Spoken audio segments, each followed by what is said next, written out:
Hey everyone, and welcome to episode 2 of the Permadeath Postgame. This time I'm joined by the same people as last time, being Kintodd and Andy. I've just been rotating in this seat the whole time. I mean, fun fact, we're actually recording this straight after. We were way ahead of the curve. What was it last time? E3, so we did it before E3. Yeah, it was just before E3. So that's what, we went even to two months. to EGX in June. Yeah, travelled through time. Yeah, because we're just that good. But anyway, as you can hear, I'm a little bit sick. And the reason I'm sick is because we went to EGX last week. Yes, last week. Yeah, man, it feels like forever ago. It feels like a lifetime ago. And I'm still kind of poorly, so have sympathy for me, please. I do. Hang on, let me get the violin out. That's No, the I want worst actual sounding. sympathy. I've been okay. really sick. Where have you gone? And that was episode 2. But yeah, for this episode of the Postgame podcast, we are going to... I think I've called it a different thing every time I've talked about it, but for this episode of the podcast, we're going to talk about some of the games that we played at EGX, and hopefully it's going to be less of me talking with my nasally cold voice, and more of you two talking. With my nasally natural voice. Woo! So I guess I'll pick on a person, and then they can pick a game that they want to talk about. Yeah. How does that sound? Does that sound good? That sounds good. Sure. You don't sound sure. Sure. Alright, so let's start with a big one. Okay. Power to you. No. Let's start with Super Smash Bros. Because I feel like that one's going to be kind of quick to talk about. Uh-huh. So, Andy, you didn't play this? No, I What? didn't. See, it got to the stage where, like, I was with a load of people, and we were just like, we really can't be asked to queue up for all these long games, so we didn't. So Yeah, see, we queued had- up for a couple of long games, and then the rest were kind of smaller ones. We did the smart thing, and I literally, what was it, like 15-minute wait, 20-minute wait for Smash Bros, if that? It was... Like, What? I think we got in at 10 past 10. We got into the hall at 10 past 10, and then by 10:30 we played Smash. Yeah, and we were like, well, that's 2 hours that we've just saved. Yeah, because we thought, when we went to play Mario Odyssey, the queue for that was really, really long, so we were like, Smash Bros is definitely going to have a long queue, and, it's going to be, bad. So, Surprisingly, we'll say that we want to play that game the most, and we'll queue up for that first. the game to have it an wasn't that bad. instant queue of God knows how long was Pokemon Let's Go Eevee and Pikachu, which I kind of wanted to play, but I wasn't going to queue for 2 hours for that. No. So yeah, Evie and I played Smash Bros, and I think it was a little bit unfortunate. There were basically 4-person booths and 2-person booths, and what was it, 3? There was some number where we're like, okay, we'll be able to choose what characters we want and what map we play, and we're going to play the new Zelda one, because why not? And we ended up getting paired with a random pair playing on Spirit Tracks, and at that moment I decided I wanted to try and play a brand new character so that I can say that I did. So I tried to play Inkling, and that didn't go well. Being honest, I don't think that Smash Bros demo was that good. Just out of interest, did you play it on Pro Controllers, or was it GameCube, or what? Yeah, it was Pro Controllers. Okay. There was a booth for GameCube, but that was like a specific queue for some reason. But the problem with the Smash Bros demo was the guy was like, just pick your character, but keep the stage on random. And it picked the worst stage it possibly could have for me, because that stage has so much going off, Yeah. I'm already tired, I'm a bit overwhelmed. I need a slow stage that's not fucking going at 200 miles an hour for me to concentrate and figure out what I'm doing. And also the buttons didn't feel right to me, because the buttons were A and B for me were jump buttons. Yes. And X and Y were the attack buttons, which that's never been a thing. So I don't know why it was. I think it was in Wii U. was going to say, I think Was that's it? how I played in Wii U, but you could switch it. You could like change all the Yeah, not in the profile demo things you in the Wii U. couldn't, but yeah. So this was honestly the EGX of me having bad. You only had like 2 bad demos, didn't you? Well, not bad demos, but like the people the demo runners. I was like, playing as the Inkling, you obviously run out of ink and you need to get more ink.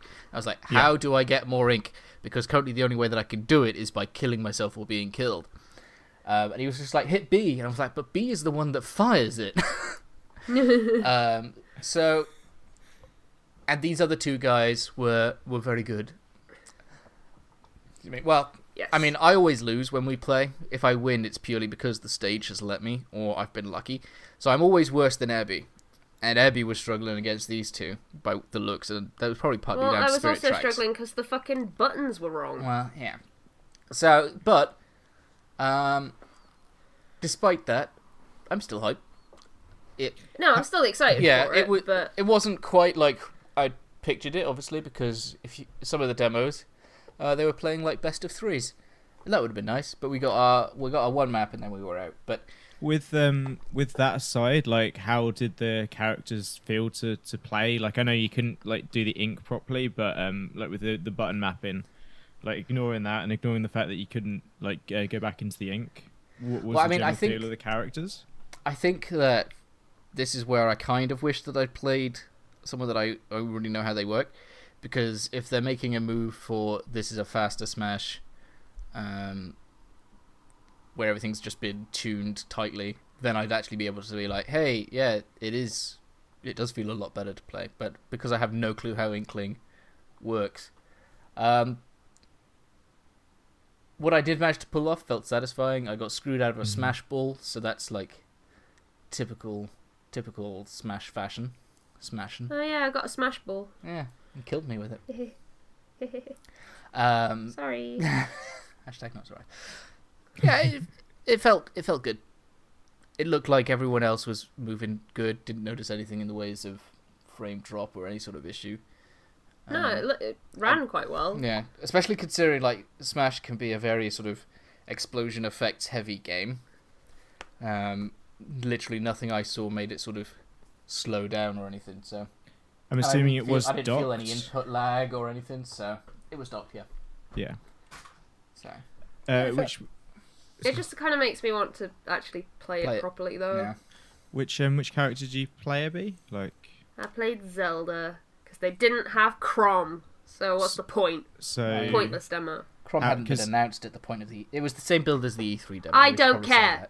Right. They should have put Chrom in there. I don't care that it was the same as E3. I want my Chrom. That's why I got sick. Lack of Chrom. Because Chrom wasn't in it. Because Chrom wasn't there. But you could have played a Snake Isabel. if you'd played the demo. Huh? Andy? With his new ultimate.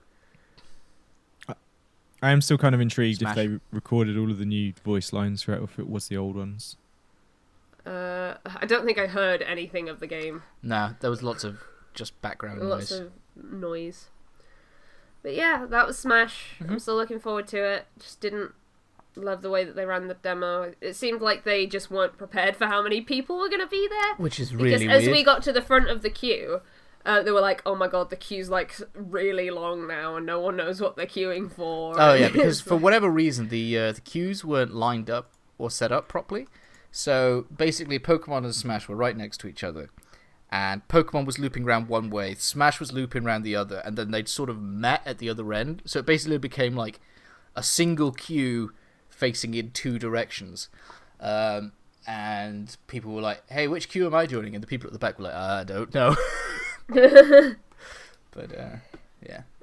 I don't know how you don't prepare for those two games to have long queues. It felt like Nintendo space was actually quite big, but they had so much stuff crammed in there. Yeah. Yeah, there was that a lot of they probably needed a bit of a bigger space. Because normally, I So much. don't think that the indie stuff had its own little section last year. I think that it was like in the indie. I don't even remember what they had last year. Mario and Fire Emblem, and then we went home. They had Sploon. Well, the Sploon was actually Yeah, in its... well- Oh no, they did have Sploon, and then they had the tournament section. Yeah. But yeah, they didn't really have many games out the back then, they did they? No. No, true. No, but they had too many this year. They need a bigger space. Yeah. In my opinion. Mm-hmm. At least for the queues.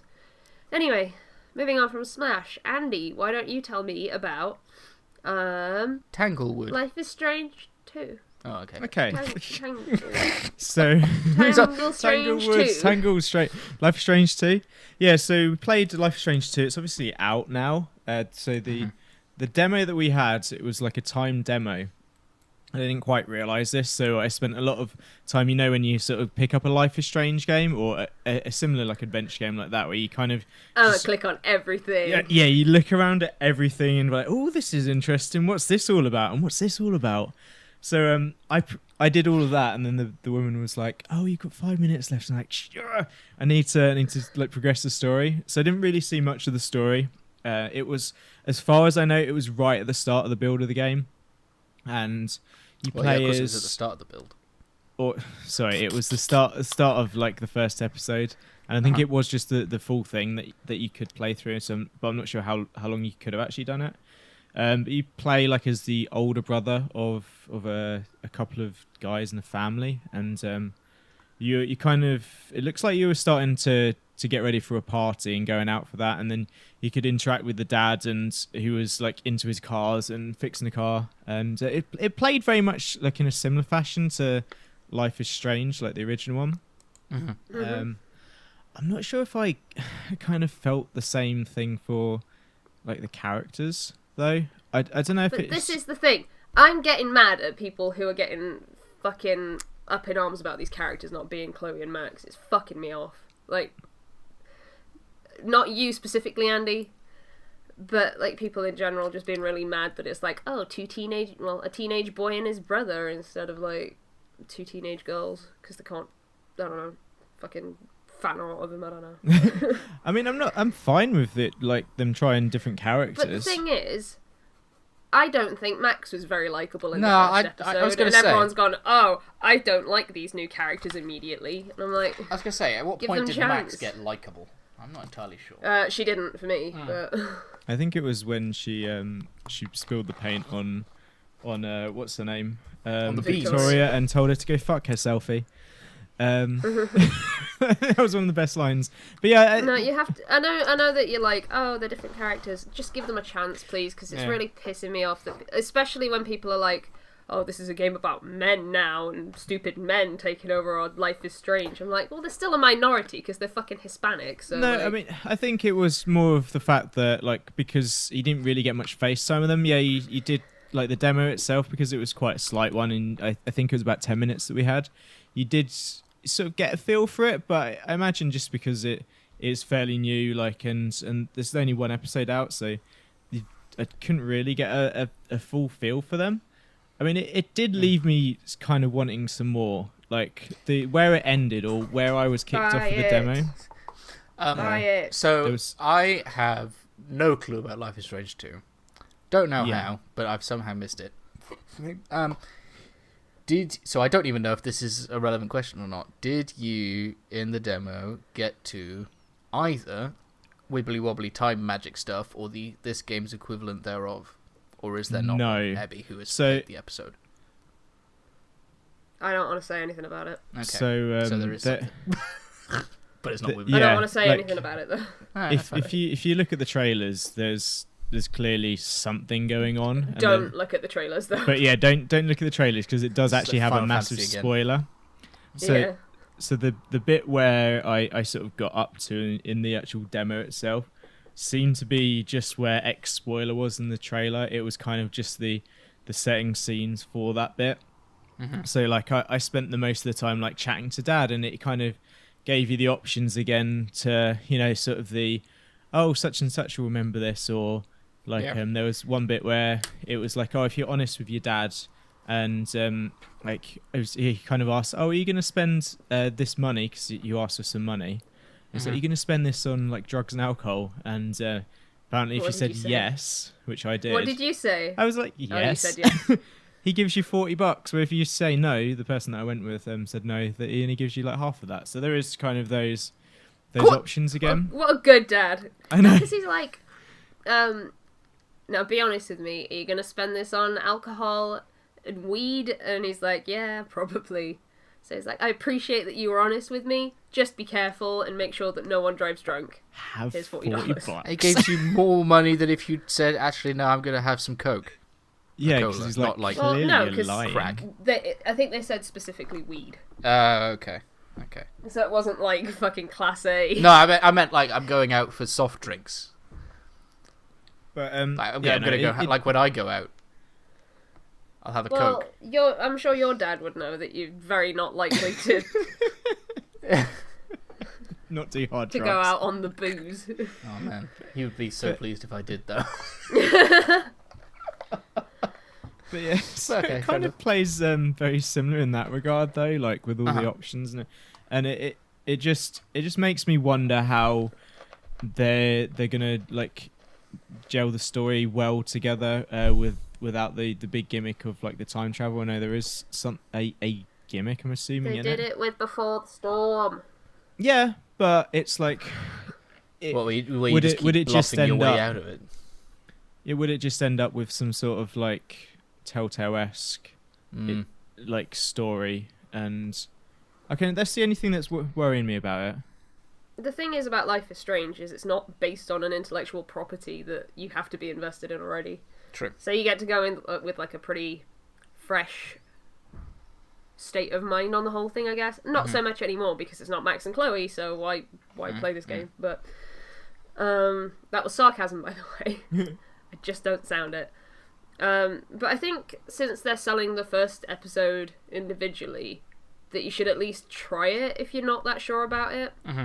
And if you really rush through it, you might be able to finish it in under 2 hours. It took me 3, so... But yeah, it's definitely for like the refund. Yeah. Oh. Not that I endorse that. I don't endorse that. Yeah, no, it has left me wanting some more, and I will check it out. Whether I actually buy it straight away or wait until all the parts are out isn't the question. Just to like see how everything else is. I am buying the fuck out of that bundle when it comes to the next episode. I'm excited for it. I enjoyed episode 1 a lot, and I knew it was going to be one of those things that I wouldn't be able to stop myself from watching like a Let's Play of. Yeah. So I bought the first episode. Well, I guess I'll be kind and I'll buy it so that you can talk about it. I do still think that it's very expensive. I still think it's a bit overpriced. Was it 25? Because 32 for all of it. Which I think is a lot of money. Like, the first episode cost me £6.50. Which I think is a fair amount of money. I think that's, expensive for a 3-hour episodic game thing, but I don't know. I'm invested in Life is Strange, so... Yeah. Yeah, and I do want to know if my theory links the two games together, but I won't go into that. Wait, you have a theory? Yeah, I think I... Could be Bernese. So it kind of goes into the like gimmick of what is actually like involved in it, and I just wondered if that was something that was linked to the occurrences that happen. There is an interesting question when you boot up the game for the first time. What? How did you end Life is Strange 1? It says, this might be a spoiler for Life is Strange, so mute for a sec if you've not played it, but it says, have you played Life is Strange Season 1? Or 1, and you say yes, and then it goes, did you choose to sacrifice Arcadia Bay? And then it's the yes or no answer, so... Oh, shit. I think it is. I think it is what I was thinking then. Just so because I don't want to spoil it. You'll have to buy the game to find out. Oh! Just because I don't want to spoil it for Kinross and other people, I won't mention it, but I'll chat to you afterwards. Okay. Shall we move on to another game then? Yep. How about Kinross? You pick us a game. Okay. I'd like to talk about Barbara Is You. Okay. Because you is Barbara. So, Barbara Is You was announced for the Switch in a direct, and I was like, this looks like the worst thing I've ever seen in my life, but it's kind of cool as an idea, but I don't know whether it would really work as a game. So basically you play as Barbara, who is you, and Barbara is kind of like a sheep kind of like a goat, kind of like a dog, in this weird sort of pixel sort of world. And you basically move around. It's a puzzle game where in the world there are basically like elements of code where it's like wall is solid, or lava is kill, or rock is push, and you rearrange the blocks of code to solve a puzzle so that you can get to flag is win. I think I tried to make it you is win, but that breaks the game because you can't touch yourself. So yeah, it's try it, and there's 100 levels. I got to like 12 or something, or was it 8? And then there was a bloody wall puzzle. Bubba's wall. But wall is death. So yeah, I went on a complete 180 from being like, because I was playing this whilst Abby was gonna have a look at another game, and I was like, screw it, I'm gonna play this because no one's looking at it, and I'm instantly sold on it, and I want it bad. It kind of sounds a bit like. Did you play Typo Man?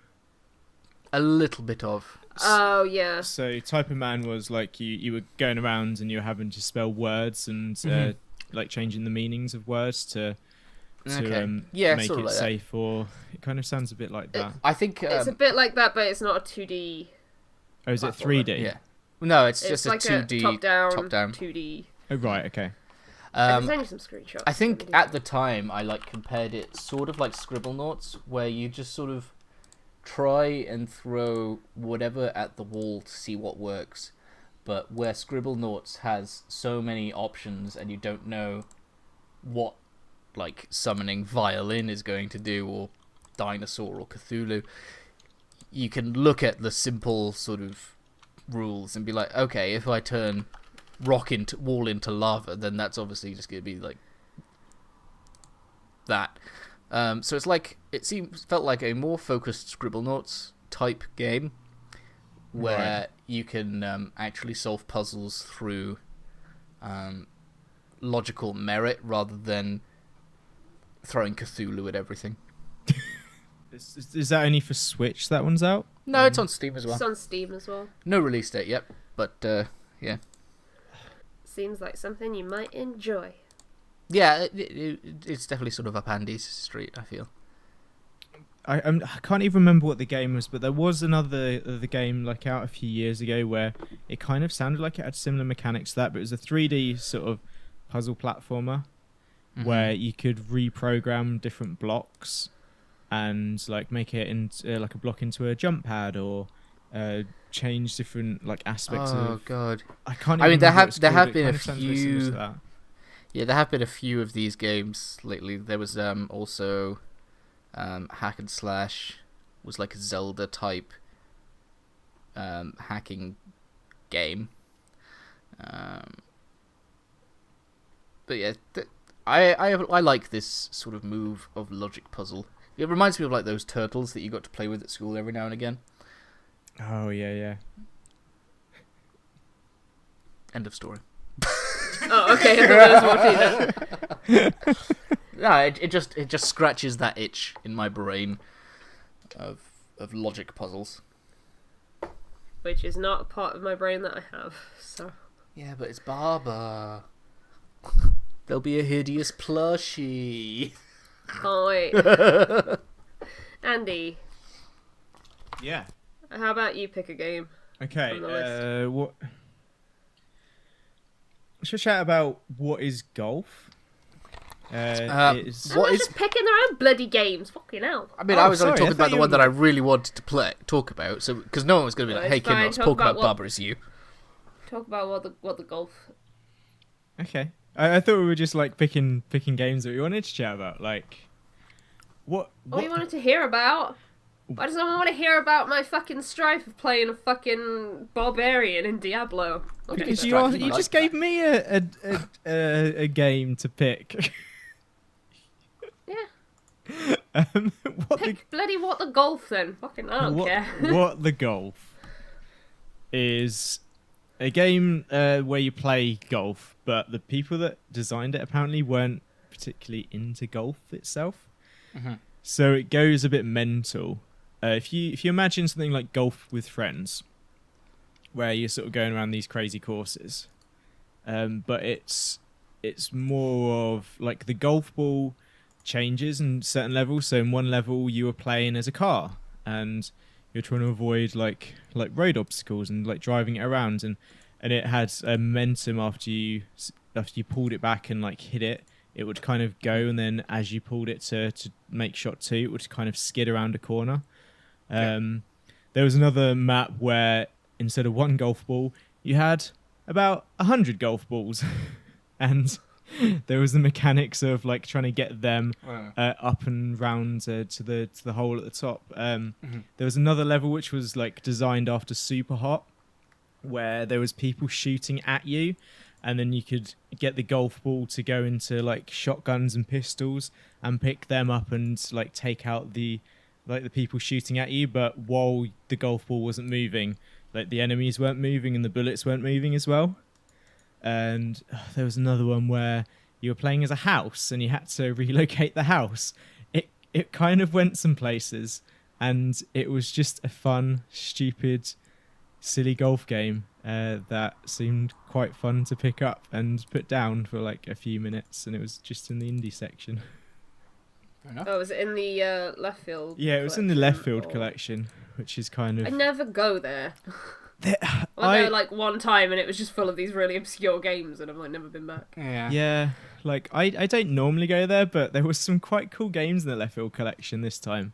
Okay. I didn't play them all, but I did see one where it was a game, it was attached to a paper shredder, and at certain points during the game, that it would say, rip up a book and shred a page, and there was just like a load of shredded pages just tumbling off the desk out of this shredder, which had a mouth on it, and just like spewing onto the floor with bits of shredded paper going everywhere. I don't know if the game was any good. That was weird.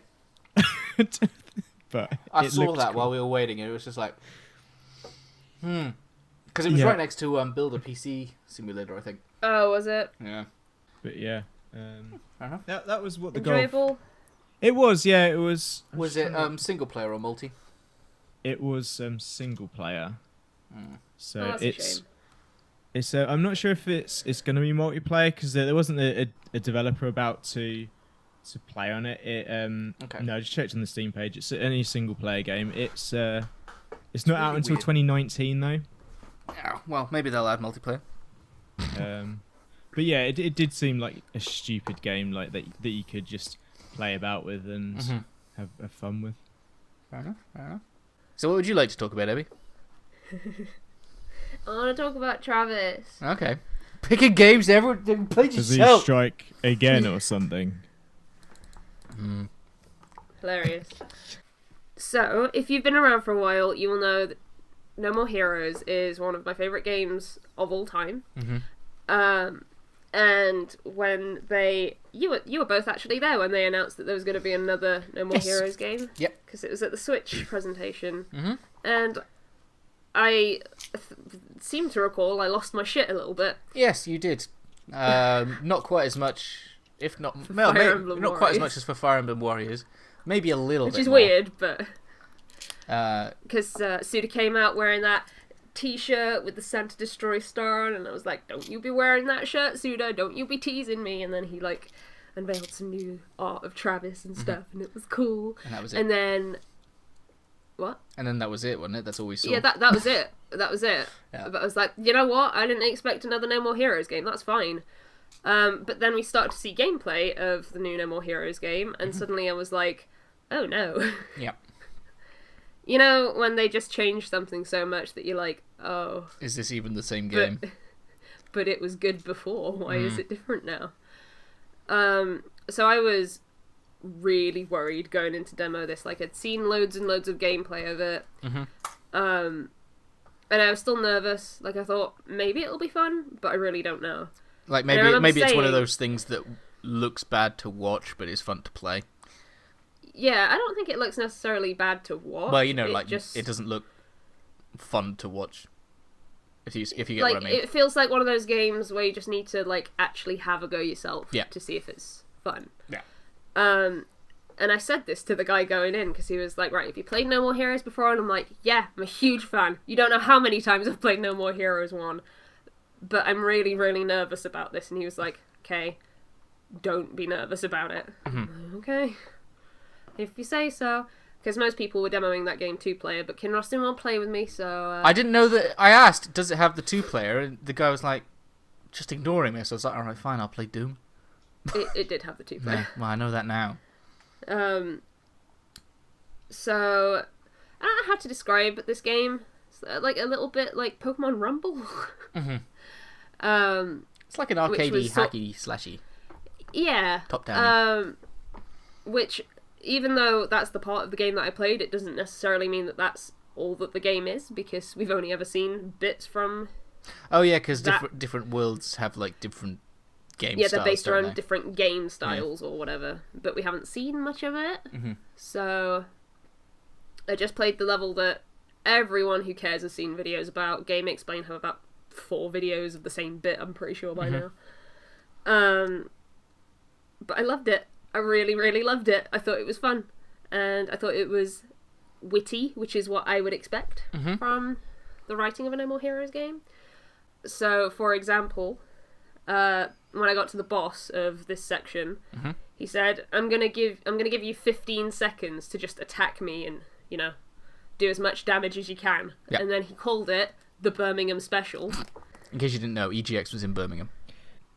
Birmingham Special, Andy. I wasn't Did sure a if it was a reference to something in game or...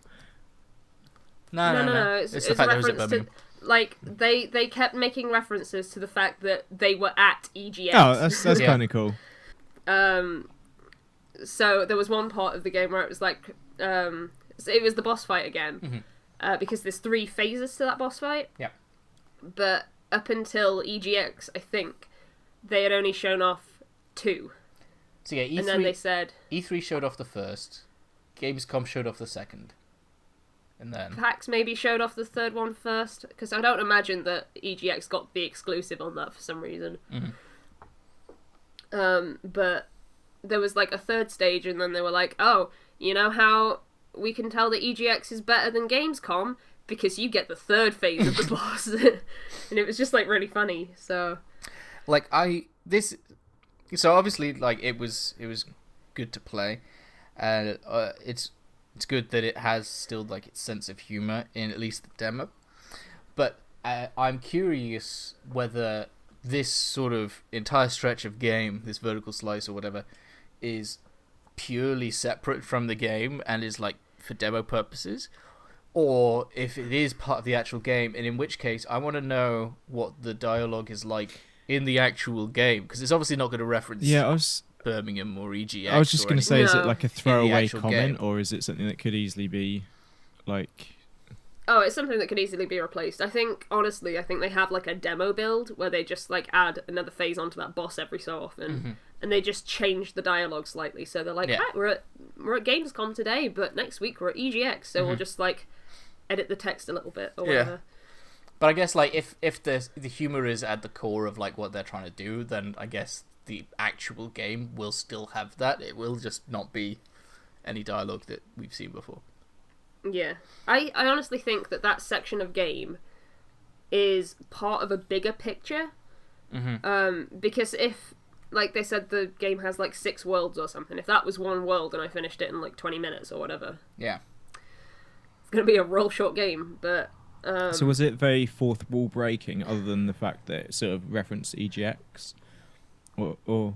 Yeah, but No More Heroes always has been. Okay. Like, they always have, like, sections where, like, Travis will be like, and, you know, you playing at home, you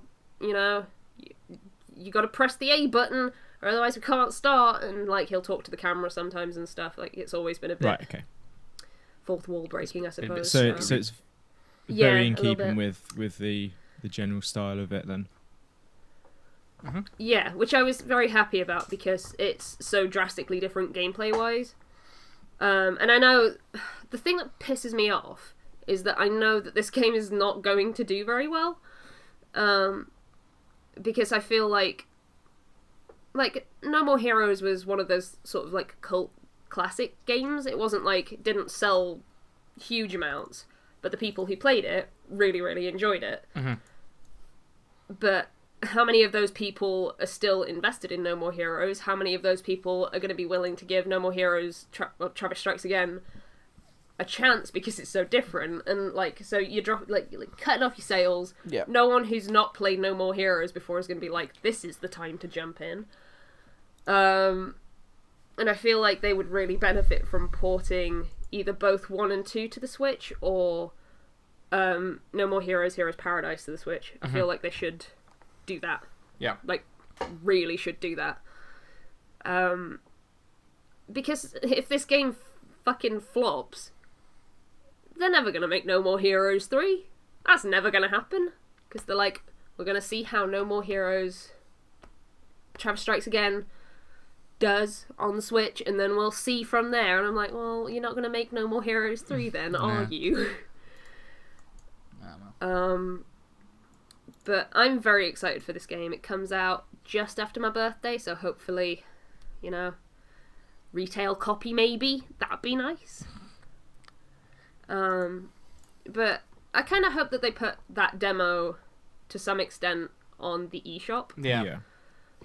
So that more people can try it, because I feel like it needs a demo to convince people that it's actually kind of fun. Like, it's not the same as No More Heroes, but it's fun in its own way, in my opinion. Yeah, particularly for those people that have, like, who do or are into No More Heroes, and they're like, it's so different. At least if there's a free demo, they can be like, I still enjoy this. Which is, you know, literally the point. Everyone. Like, everyone is skeptical as fuck about Travis Strikes Again. I was. Like, I'm one of the biggest No More Heroes fans there is. Mm-hmm. I don't care if that makes me sound weird and... Weeb. I don't know what the word is. But I've been singing the praises of No More Heroes for fucking 10 years now. Yep. So... just... trust me and try it. If you can. And if not, just fucking buy it and try it that way. Yeah, fair enough. But I don't know that I would recommend it to someone who's never played No More Heroes before. Because I don't feel like there would be much for you, apart from just, like, a bit of mindless gameplay. It reminded me a bit of Warriors in the terms that I think I could play that game and just, like, switch off for a bit. It's just a kill things game. Yeah, that's pretty much the point of No More Heroes. It's just it did it differently before. So. Yeah. You still shake the Joy-Con to charge up your... Yeah, you do. Although I did not understand how that worked at first, because I thought you had to, like, so the way that you activate that is you press the stick in once and then you, like, waggle your Joy-Con, but I was trying to hold it in and do it at the same time. Mm-hmm. That don't work. No. Don't do that. So I wonder how that works if it's in, like, handheld modes, if you just, like, shake the whole screen, or how that will all work. I mean, does... Yeah, because that's what I was curious about when I was watching it, and the demo guy didn't answer. Again, worst experience of demo guys. I suppose I feel like not a lot of them knew what they were talking about this year, to be honest. Yeah. But some of them were quite nice. Here's the question, like, is it like, if you were to be shaking the screen and it was in handheld modes, is it like, do you need to see the screen at that stage to be gameplay crucial, or do you reckon you could shake it and... I think you could probably do it, because while you're, like, recharging your beam katana, you can't move, you can't do anything until you stop charging. So it doesn't seem like it's potentially going to be an issue. Nah. No, but I think it'd be awkward if you're playing in handheld mode and you had to, like, fucking shake the whole thing up and down or whatever. But I guess we'll see how it goes. Yep. Don't know. I think I've just been informed that Minecraft have just put pandas into the game. Good job, Minecraft. You're at the cutting edge of technology once again. You know. Oh my god! Let's have a look. Breaking news. Da. Oh, they're so cute! Right, who's gonna pick a game next? Andy. You want me? Shit. Mm-hmm. Okay. Pick Well, that you either want to hear about or want to talk about. should we get Kinross? Or actually, let's hear about Starlink, because that was a game that I didn't get to play either, and I'm kind of vaguely intrigued about it. And I know did it have the Star Fox stuff in it, or? Yes. Okay. You could have gone to any of the booths, but of course we went to the Nintendo one where you got to use the R-Wing. We didn't see any of the Star Fox missions. It was literally that you're using the R-Wing rather than one of the other ships for the PS4 or Xbox One. Right. My demo sucked. I enjoyed it, but it sucked because the way that the demo worked, it was quite a lengthy demo for everyone else. You go for what it looked like. You go down to a planet, you do some sort of exploring around it, you kill some dudes, you trigger a boss, you fight the boss. The guy before me failed at the boss, and rather than restarting the demo guide was just reload the last checkpoint. So I didn't know how to play the game, and he threw me into a boss fight. I'm like, I don't know what I'm doing. Right. I feel really bad for, because my demo guy was awesome. Yeah. I really liked my guy. I think my guy wanted to go on break because I was asking him questions. He was like, "What? I don't know. You push this button and something happens." Because there was something flashing in the bottom left-hand corner. I'm like, "What does that mean?" He's like, "Oh, just push the left bumper." I'm like, "But that just fires my gun. That's not doing anything to that." And he's like, "Never talk to me again." So I was a little disappointed in that because I'm super into the idea of an actual Toys to Life thing that looks kind of fun, and the modular system of the ships is amazingly cool. Fucking hell! It lights up at the back. Oh yeah, the engine R-Wing lights up at the back. Oh, that's so cool to me still. So that model is neat. Here's the question: how did you get to demo the Toys to Life aspect of it? Because I hear that the toys and the weapons and everything, you don't actually have to physically attach them to change them over. No, so I think you have to attach them once, and then you can edit your module thing in game. Because otherwise, if you wanted to play it on the go, you'd have to take the R-Wing with you everywhere you went. Right. Okay. I think that there is a system within the game to buy modules without having to buy the physical thing, but I can't be entirely sure. But yeah, once you've plugged something in, it's sort of added to your in-game digital inventory. So you can always just plug it in, but it's way more fun to be I'm gonna turn my rocket the other way around now. Yeah, my guy was really talkative about the actual toy part of it. He was like, "Oh, if you want, we can take this wing off," and he showed me how it detached, and then your guy actually showed how you put Star Fox in, Fox McCloud in. I'm like, I didn't know that. He took the whole thing apart to show me the pilot inside, which was probably a waste of everyone's time, to be honest, because it was just one of those things that was either play until you finish the demo or play until you die. So, yeah, he was really talkative, and he seemed this is the thing that makes a difference to me, is when someone seems excited about the game that they're demoing. Yeah. It makes me really invested in. He seemed like a Star Fox guy as well. Yeah. Because remember, I had a really bad experience demoing actual Star Fox, so I know about bad demo experiences, and it can really take the wind out of your sails if you're excited about something. So. Yeah, I kind of would have liked to have queued up again, but the queue then started to get a little bit long, and particularly because the demo was so long. It was just even 5 people, would have been a half-hour, 45-minute wait. So, yeah. I mean, I'm still gonna buy it. I pre-ordered it this morning, and I'm just a little bummed that I didn't get to enjoy as much. So mechanically, it's so fun. I couldn't work out how to fly for the longest time. So basically anything as to how you move and things took me forever to do. I took a while asking the guy, how do I invert my controls, because good God. And he was like, why would you want to do that? For God's sake. So yeah, you fly around, you shoot stuff in your ship. You can collect minerals as well while you're in your ship. Okay. Which I thought was neat. Yep. You can find rocks and stuff and hover near them and extract things from them. That was probably in the not boss bit. So it sort of was feels... after you beat the first boss. Because there were 2 bosses that I saw. So having not really looked at Starlink much, is it an on-rails thing like Star Fox was, or is it more like a free-roaming It's more like sim type thing? No Man's Sky. Yeah, I was going to say, it's kind of No Man's Sky, but if it was like ship combat. So it's pure combat, or is there still like collecting resources and building stuff with them? I don't think you ever leave your ship, but if they're saying that there's resources to collect, then it's like it is a quote unquote open world. Right. Let's see what it actually says about the description of this game. Because obviously Star Fox, you can't really move much, whereas I think if I really wanted to, I could have flown out into space and said, "Screw you, boss battle." So, Starlink Battle for Atlas is an action-adventure game third-person perspective set in the Atlas star system. The player ventures into different parts of the Atlas star system, meet with different alien species, and form an alliance in order to build a crew. It's got multiplayer. I didn't know that.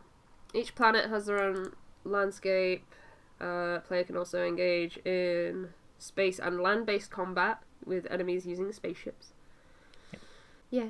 I think they also made it sound like, I mean, this is possibly like PR guff again, but that there are side quests that can sort of impact the outcome of the end game, perhaps. Like if you take down some scourge in a particular sector of a planet, then things go better for you in the end game.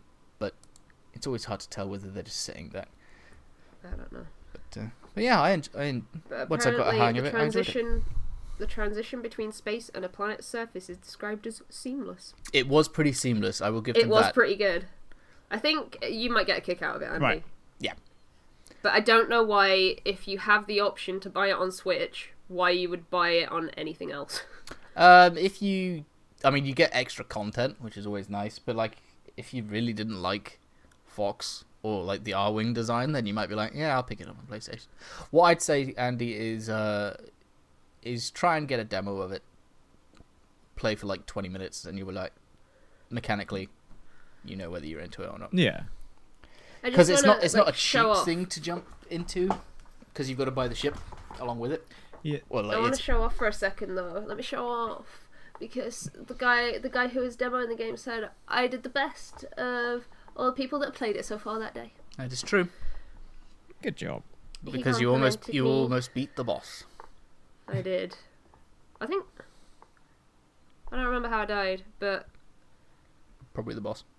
Probably the boss. I don't remember, but if you've played a Star Fox game, this is the Star Fox game you've been waiting for. Right, okay. For like 20 years. Yeah. So,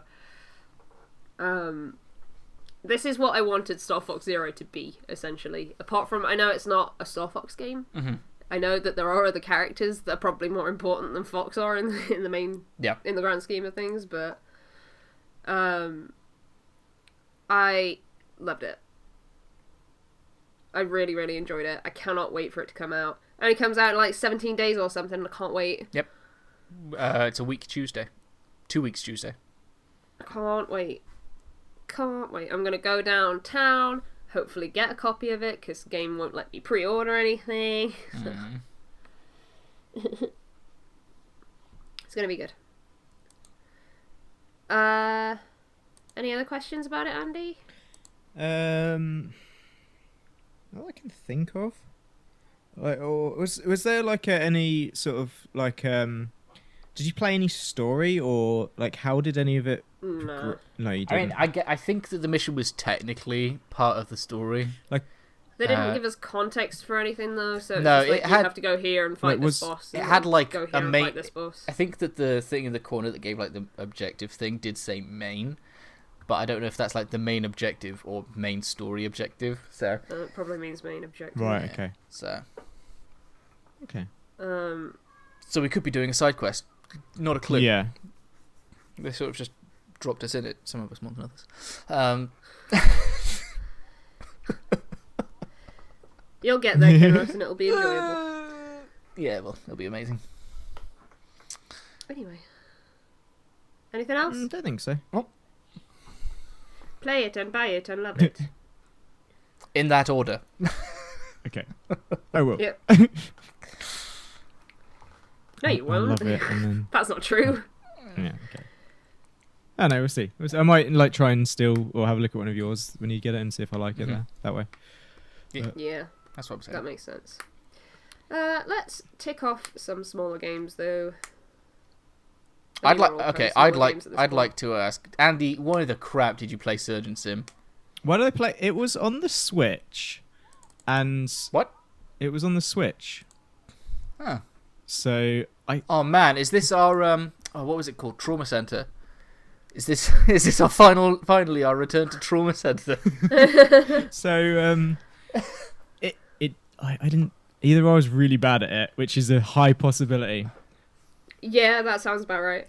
Or I don't think it played very well on the Switch. So are there even enough? Have you played it buttons? before? I haven't. So maybe that's like part of the issue. I mean, the whole point of the game is that it's jankily controlled. I know it's fairly jank, but so you basically it seems like one you can like each of the Joy-Con act as each one of your hands. So which kind of makes sense, and it uses like the motion controls. So you get to have both of your hands this time, because normally you only get the one. Yeah, well, you can. The way that they got us to play it, which is probably didn't help. It was a co-op thing, so one person had the left hand and the other person had the right hand. Yeah. But like, I don't know if it's just the jank of Surgeon Sim or just the way that everything was working, or if I didn't understand the controls properly. But the hand didn't seem to act in the way that I wanted it to. So there was that sounds like Surgeon Sim. maybe it is just Surgeon Sim then, because it was the particular one was you're trying to replace the guy's heart, I think it was. So you had like the pretty much all of the equipment that I've seen in the other like Surgeon Sim games. So there was like a bone saw, like a hammer, a drill, and it seemed like when we dropped one of the saws like down the side of the patient, and when I was trying to grab it, like it took a while to get it, but when I eventually picked it up, like it seemed very hard to rotate the hand and get it like going in the right direction, even though you would kind of think that the Joy-Con would allow a bit more of the maneuverability with it. So yeah, that like obviously without seeing it, it's kind of hard to say whether it is worse than it is before, but that sounds like a cross between like OG Surgeon Sim and the VR version. It isn't particularly easy to control, even like the logic of rotating stuff doesn't quite make sense. So it might just be because it's your first experience of Surgeon Sim that you're noticing how bad it is, but it could also be worse. That's the unfortunate thing. It's like we've made a game that plays badly. Try and work out if it plays worse now. I was gonna say it didn't feel fun to play about with it, and I want to like put half of it down to me not understanding, because the guy did say like, oh, if it becomes a bit weird, you can click one of the buttons and then it will reset the hand to like a 0 position. Yeah, and that didn't seem to work. So whether he told me the wrong control or whether I was doing something wrong. So it could very well be me being bad at like trying to control it. It just didn't. It felt like you should have had more fidelity in it, and that might just be because I'm coming from a position of playing a lot more VR games and being able to control my hands and like move everything, or just being able to being a lot more fluid in the way that you're doing all the actions. And yes, it is meant to be a bit jank, but it just felt too jank. But yeah, it's pretty much Surgeon Sim and on the Switch and portable. Fair enough. But now you can play it on the bus. Yes, you could. Oh man, because you can do all the surgeries in an ambulance. Now, but realism. But yeah, definitely like now you can... playing it co-op. The hands have collision, so you there was some funny moments where like the person I was with was playing the left hand and I was with the right, and I was trying to get some of the stuff on the left hand side, and then we got cross-handed, and then we couldn't figure out how to get back to the other side, so we were kind of having to play cat-handed for some of it as well. So it did seem like if it works okay, the rest of it just seemed like a quite fun party game. But it might just be jank. Fair enough. Okay, another small game. Let's go. Tell me about... I'll talk about Moonlighter really quickly, actually, because I've already talked about it before. I played it on Switch. Because I was very excited about that game coming out on Switch. Yeah. And it plays very well. I'm glad to say it plays exactly like Moonlighter should. Good. That's going to take me some time to get used to the controls. Because you played keyboard, didn't you? I played with the keyboard because I'm a freak of nature. Literally, like, the first message you said to me was, you said buy this game, and then you said don't play keyboard. I was like, I'm going to try keyboard just to know. I played the entire game in keyboard and mouse. Well, no, it doesn't even use the mouse. No, it's just keyboard. Does it play badly in the keyboard then? Like... Well, I got used to it. Yeah, but now I'm not used to the buttons. Right. So. It's like a Binding of Isaac type game that doesn't really benefit from digital control. Oh. So you got like WASD as you move around buttons, and then like a J, K, L, like all things that do something. I think J is your attack button, and then Z and X do something, and it's just like a really weird keyboard layout. So it's not particularly good. So kind of just trying to link it in something, because I haven't played Binding of Isaac on the keyboard, but like was it the Prairie King thing from Stardew Valley? Yeah, a little bit like that, but with more buttons. Right, okay. Yeah. Because you have like an inventory to manage, so... Yeah. Because you have like a hotkey for your potions, for your attack, for... picking stuff up. For like opening chests, and then you've got like a whole different set of buttons for managing your actual inventory, which is kind of the point of the game. Yeah. Is to try and Tetris as much as you can into your bag. So did it work well on the Switch, like running and everything, and like what the controls, even though they were different? Yeah, it ran fine. The only problem I had was I kept pressing the button to use the potion, and I used up all of the potions, and then sort of like just left the demo. Yeah, that's what happened to me when I was playing with the controller, because I just completely screwed up my controller button. That is just like a muscle memory thing. You get used to it. Yeah. Okay. But I'm excited for it to come out on the Switch, because it currently still doesn't have New Game Plus, so I can't start a new game save file, and you can only have one save file on the PC. Yeah. So Did kind of wanted to start it again, so I'm looking forward to that. Did you notice if it had multiple saves on the Switch, or was it just the one? I don't think so. It was just like, you know how they have demo builds. Yeah, it's just like one. It has this one state, so You know how you have multiple save files? Multiple profiles. multiple profiles. There you go. Solved your issue. Yeah. Yep. But yeah, I'm looking forward to playing it again. I recommend it. I'm looking forward to having it on my shelf. It's really weird. I want to get your reactions to this negative feedback about Moonlighter. Okay.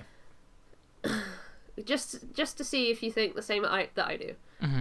Oh, this isn't your negative feedback. This is someone else's. No. Okay. This is negative feedback that's quite common for Moonlighter. Is if you look up how much things are supposed to cost, then the game is really easy.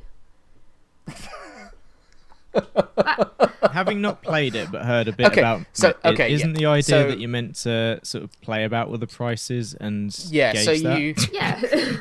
If you look it up, it's easy. Like, well, yes, obviously, because you've looked up the answer. Yeah, so it's like half of the game is the dungeoning, and then half of the game is selling the stuff that you find, and you're basically just operating this shop, and you're like, I think this thing's worth 100 gold.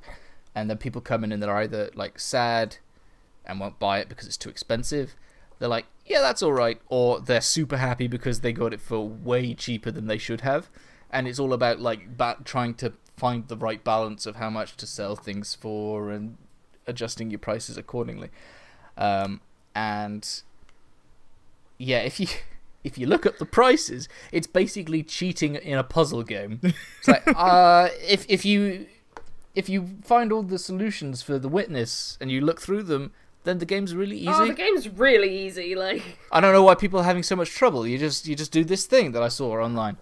yeah, it's like really shallow because like you can just look up the fucking solution to the problem. It'd be like going into a Picross game and being like, okay, I'm just going to copy this picture right here that I see online. I did it in like 20 seconds. That was really easy. That's stupid criticism, right? Yeah, that's a pretty bad criticism. It's got its flaws, but fucking hell, that's just... It's technically valid, but it's not a criticism of the game, it's a criticism of the player.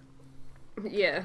If you choose to cheat, then that's on you. That's on you. It's not the game's fault.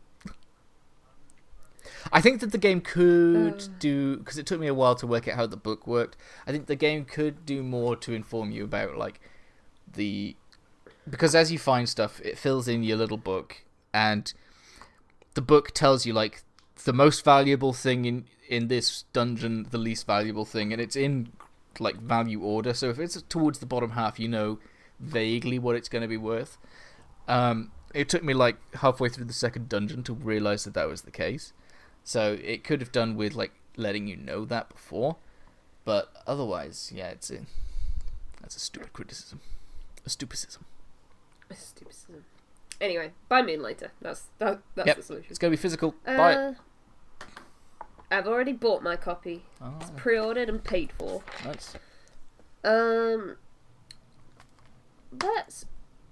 Tell me about Killer Queen Black, Andy. Okay.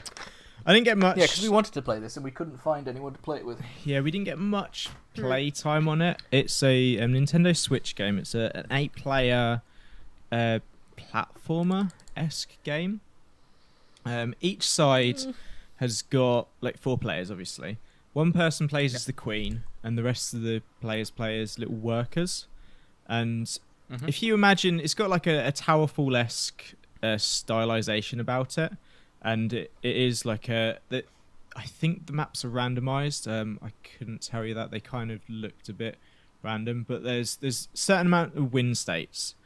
So it's the one that we played was the best out of 5. So you had to get 3 victories.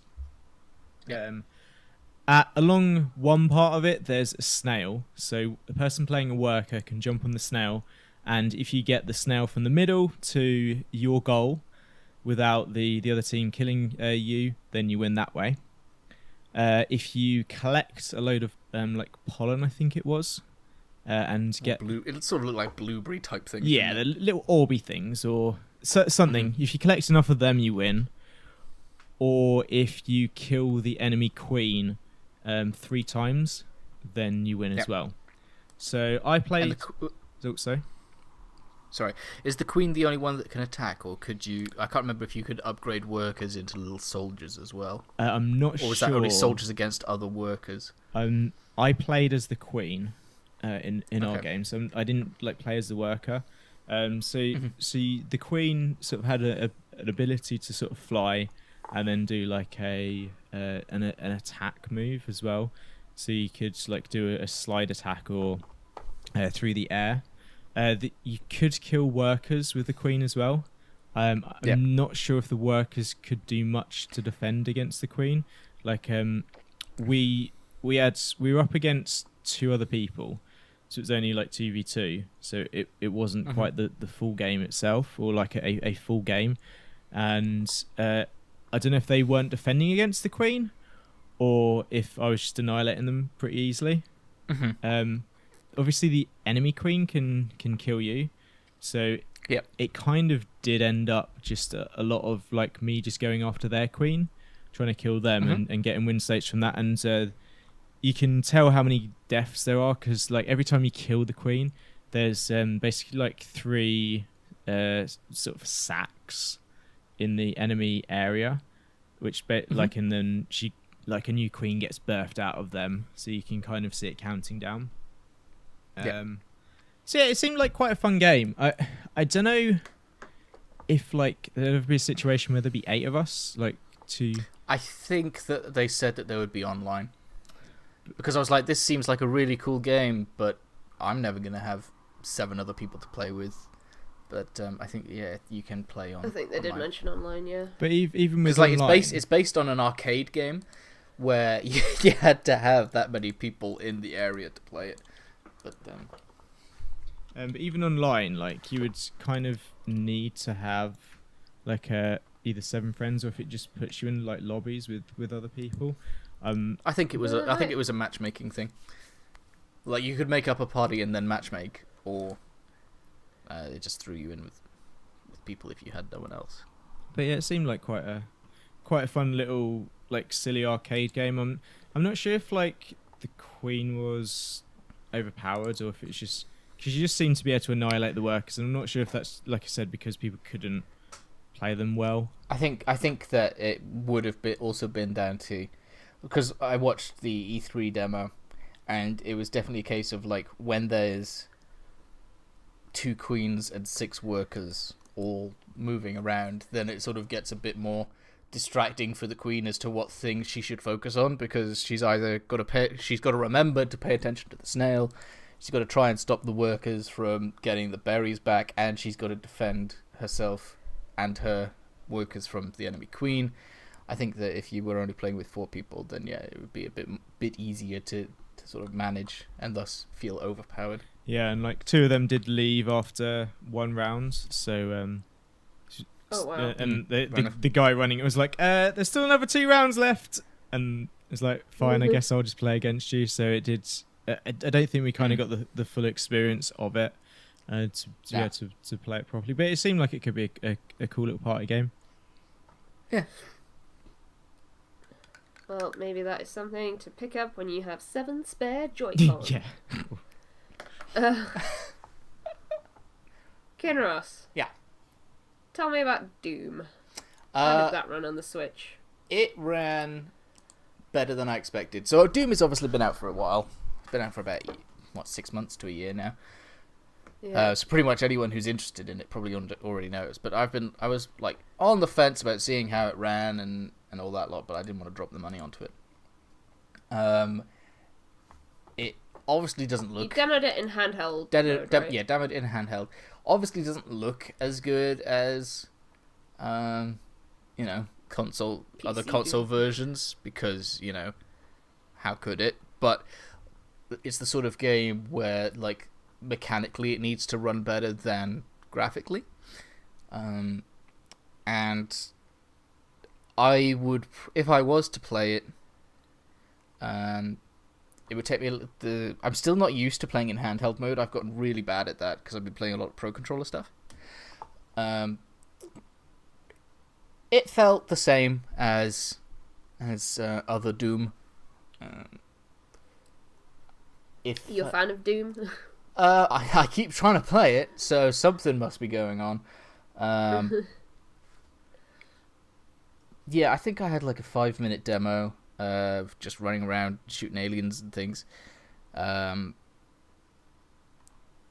think that generally the opinion is if you have the potential to play Doom on other things, you're probably better off playing it there, because you get the snap map and the multiplayer. I think the multiplayer is in the Switch one. I can't remember. But obviously, if you don't, or you're like, I really want to play this at work for whatever reason, then the Switch one does do a perfectly fine job. Those guys have done some crazy magic to get it to run like that. I'm excited that the next Doom's coming out on the same day as. Is it actually day? Yeah, it's day and date. Okay. Oh wait, was this the original Doom and not the new one? Oh yeah, right, yeah. okay. Yeah, the pixely Doom. Yeah. No, like the original remake, like the one that came out a couple of years ago. Yeah, that okay, one. this has gone off the rails. Sorry. Yeah, it's new Doom, 2016 Doom. Yeah. Or 2017 or whatever it was. Yeah. It plays good. Surprisingly good. Surprisingly good. I think the only time I had like noticeable frame drop was when I blew up like 3 barrels in one go. Okay, yeah. Which is sort of to be expected, and it was only like a minor drop for like a bit. It wasn't like hard crash. It wasn't no Persona 5 dancing in Starlight. No. We'll get to that good. story later. It was fine. Let's very briefly talk about Diablo. Mm-hmm. Because I don't think I've got anything much to say about Diablo. Fair enough. Apart from it was the first time I played it. Mm-hmm. And I just wanted to know what a good starter class was, and the guy was super into Diablo and was like explaining to me all of the classes. every single class. Yeah. And in the end you were just like, barbarian. No, I was like, oh, so what class is good for a starter? And then he like described them all for me, and I'm like, oh, okay. I went, so I've never played Diablo before, so which one should I pick? And he went, barbarian, probably. Mm-hmm. And he was like, just hold down this button and you'll just spin. And that's all I did for the entire thing, was just spin around. Yeah. I don't know that I'd, like, enjoy paying 50 quid for that game. If it ever had a price drop, I probably would. But Diablo is one of those things where when you find the class that you like, then that's a good start. I know that I like the wizard. Wizard. And there is, like, infinite replayability to it. Again, ran better than I thought it was going to. It's functionally the same game as Diablo. It's the full Eternal Collection, so you've got the Reaper of Souls and the Necromancer stuff thrown in. And I'm going to buy it. I will buy it when it's cheaper. The online, I don't know whether it was wireless or local. It's probably local. Pretty flawless. For a while I was like, is Ebby in my game or not? And then I looked over and I saw me spinning around shooting laser beams. I'm like, yeah, we're in the same game. Because I've never really played much of Diablo with multiplayer, so it was nice. There you go. Let's just hope it doesn't come with Eris 37. Lol. Well, there's no auction house, so it shouldn't do. No, it's just the issue with all the online stuff, because it was an always online game when it launched, and the console versions aren't, which is nice. Yep. Okay, Andy, are you ready for your quickfire round? What do you want? Shoot me. Tell me about Beat Saber in less than a minute. Fuck. Okay. It was on PSVR. I kind of cheated with this one. I didn't actually play it there, but I saw it and there wasn't enough space, so I bought it and I played it on Vive. It's a pretty good rhythm game in VR. Basically, there's a load of squares that come at you, red and blue ones, and you have two lightsabers, and you have to smash squares with the lightsabers. And it gets mental, and it's very good on Vive. It's worth buying. It's worth buying on PC, I think, more than PSVR, because there's only a certain amount of tracks on PSVR, whereas it's been modded a lot on like Steam. So you can add in... The problem is I've got to buy a Vive. Although I think you can get PSVR to work with your PC if you jiggle it enough. Maybe, question mark? But I don't know if it would work. There is a way to do 20 it. seconds left. But yeah, it's got a lot of modding available, and you can add your own tracks in. If you like rhythm games and you like VR and you want something definitely to buy in VR, it's Beat Saber. Abby, 10 seconds left. He failed at 24-Hour Cinderella, but that's in the game. Yeah, 24-Hour Cinderella is one of the modded songs in it, and it's ridiculously hard. I'm a bit sad about that. I can't do it. I'm not that good yet. Failed it in karaoke and you're failing it in beat. I've managed to... I've played about 20 hours of it now, and I've managed to get all of the bass songs in Expert, so... Because, yeah, I was watching your stream today, and I am a sucker for rhythm games. It sort of looks like a cross between a rhythm game and Fruit Ninja VR. Yeah, that's the best way to describe it.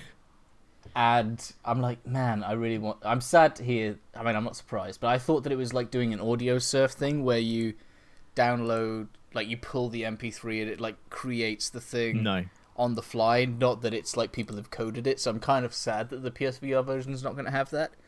So maybe I'll look into trying to get it to work, my PSVR to work with the PC, because I really want to play it.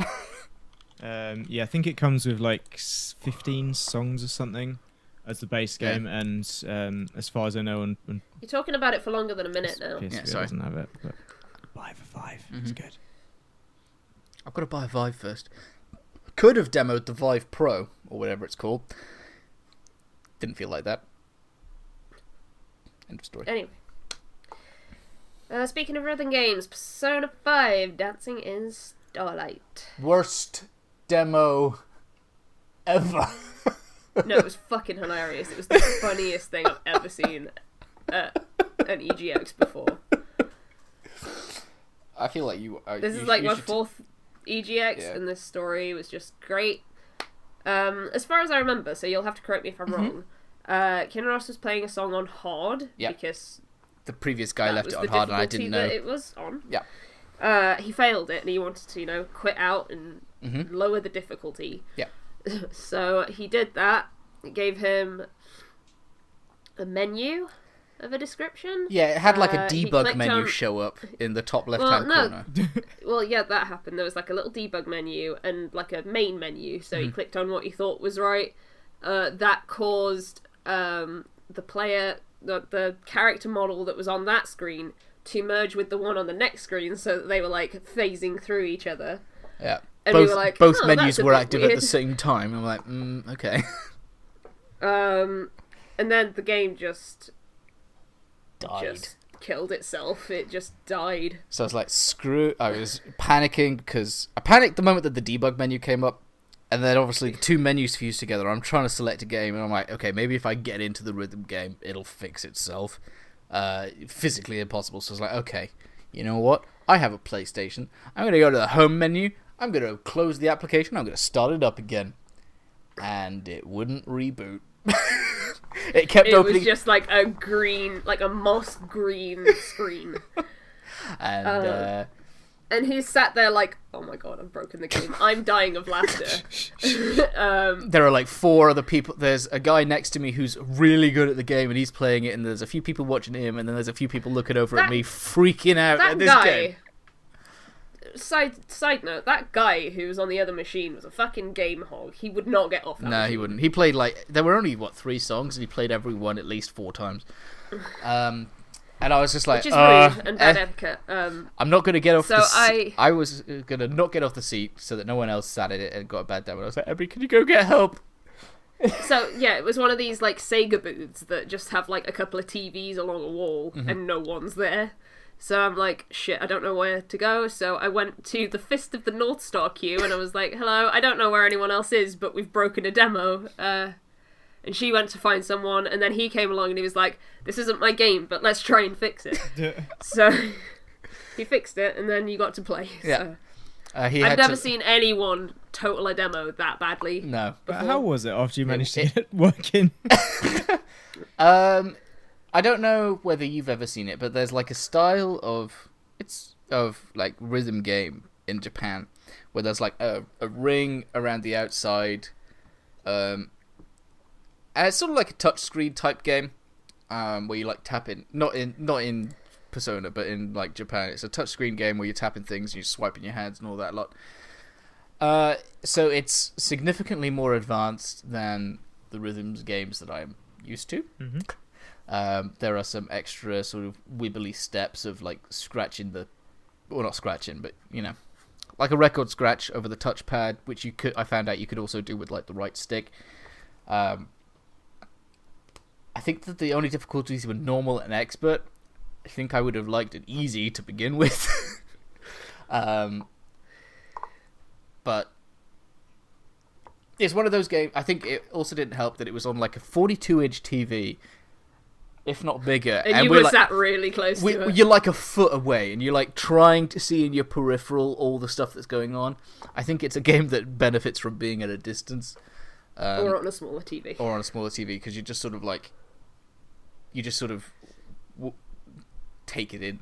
And it's sort of go on autopilot, whereas I'm looking all over the screen, being there's a thing. It is something that I will probably pick up if I get enough discount points. I'll be like, yeah, I'll pick it up, play it, and if I don't like it, I'll trade it back in. It's 50 quid. What? We shall not. Apparently, it's PSVR compatible though. So. Ooh. Maybe that's where I'll play my what that means. My Beat Saber. Yeah, it was fun. Once I didn't break it, I think that I don't know whether you've ever broken a demo, Andy, but when you break it, not that bad, and it sort of starts working again, you're still sort of in the panic of, oh god, I broke the demo, I'm really not wanting to do it again. So I didn't really sort of get into it, but I enjoyed what I played. Ebby's version didn't break. What did you think, Abby? Thought it was a rhythm game. Thought it was alright. Yeah. Like, I think the thing that will bring me to that game is the remixes of the Persona 5 songs, to be honest. RTV was really quiet, by the way, relative to The Guy Who Never Left. Good God, yeah. And the Guy Who Persona Never 3. Left. Persona 3 was also, like, right next to it. But, like, you could hear their songs perfectly fine, and ours was just like...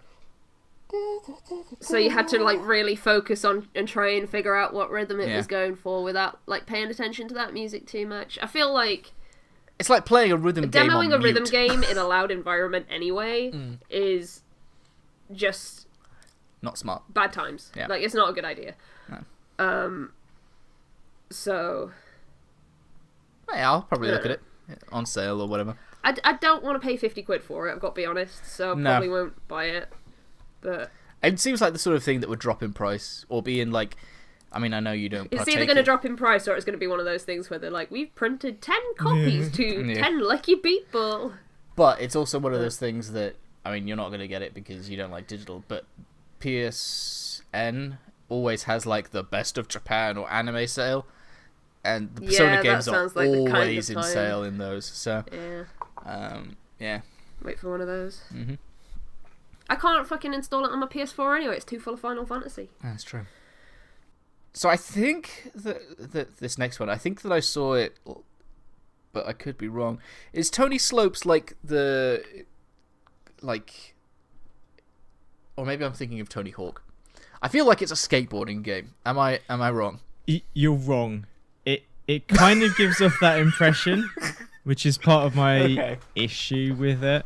So it was a very early build. Like they sort of gave the story about like how they weren't like game coders and they sort of went into it and they wanted to make a bit of like a downhill racing game, which is it's got some like silly aspects to it. So you could race on stuff like I think there was a dolphin or a killer whale. You could go down a trolley or like traditional, like more traditional stuff. It's not quite there yet. Like it kind of like the wording and everything kind of gives it the impression that it's like a skateboard game and it would have like a trick system. And I kind of expected there to be tricks in it, but there wasn't. Because it's called Tony Slopes, and it's kind of got the classic Tony Hawk's font. So mainly, like at the minute, you're pretty much controlling your vehicle down a hill, and it's kind of a bit bare to start with, and they were saying that they're gonna. So is it? Sorry, I feel like I might have like had a stroke or something. So. Is there a skateboard involved, or is it like a go-karting type, like, you know, like a wagon go-kart type thing? If you imagine Mario Kart Mount Wario, so you start at the top of it and you're racing down to the bottom. But it doesn't have like a weapon system in it, and there isn't any like power-ups.